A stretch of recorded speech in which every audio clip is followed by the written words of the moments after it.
Assalamualaikum warahmatullahi wabarakatuh. Hai semua, kali ini saya akan mempresentasikan materi sejarah peminatan tentang runtuhnya Vietnam Selatan. Yuk, simak videonya. Nah, teman-teman, ini adalah bendera negara Vietnam. Vietnam sendiri ialah negara paling timur di semenanjung Indochina dan juga negara terpadat ke-13 di dunia. Membahas tentang runtuhnya Vietnam Selatan, kita akan membahas pula tentang Perang Vietnam. Perang Vietnam sendiri adalah perang yang menyebabkan bergabungnya seluruh Vietnam menjadi satu di bawah ideologi komunis. Mengapa? Karena pada masa Perang Dingin, Vietnam itu negara yang terkena dampak dari penyebaran ideologi negara adik kuasa. Oleh sebab itu, Vietnam terbagi dua menjadi Vietnam Utara dan Vietnam Selatan.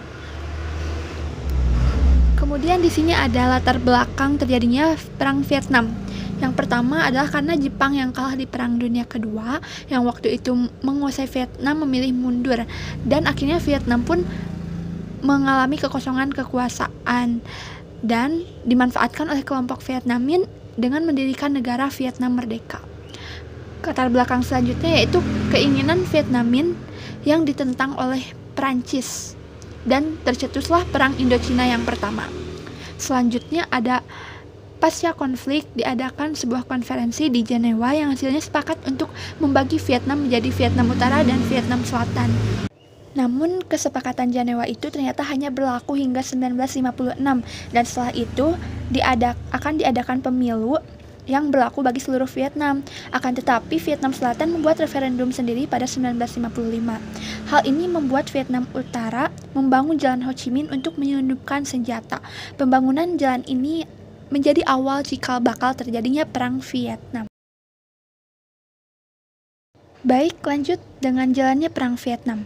Dimulainya perang sendiri yaitu dengan konflik bersenjata antara tentara Vietnam Utara dan Vietnam Selatan yang dibantu oleh Prancis.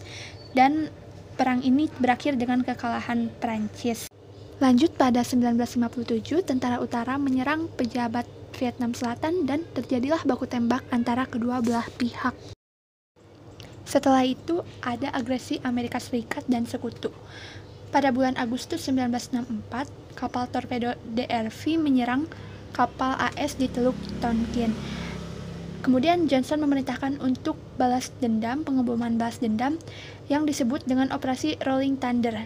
Ini adalah gambar dari Operasi Rolling Thunder.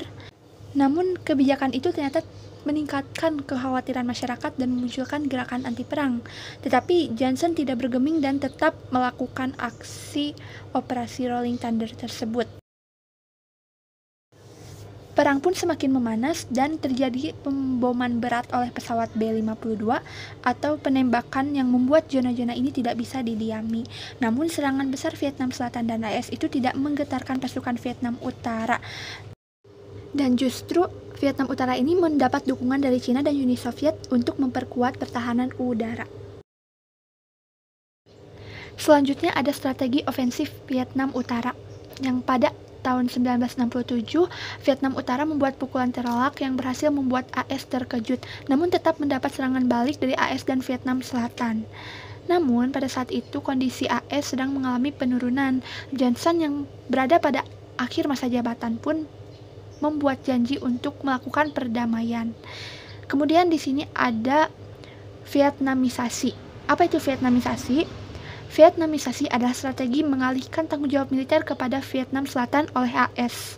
Kemudian setelah itu juga terjadi peristiwa pembantaian My Lai, yaitu pembantaian desa My Lai pada Maret 1968 oleh tentara AS.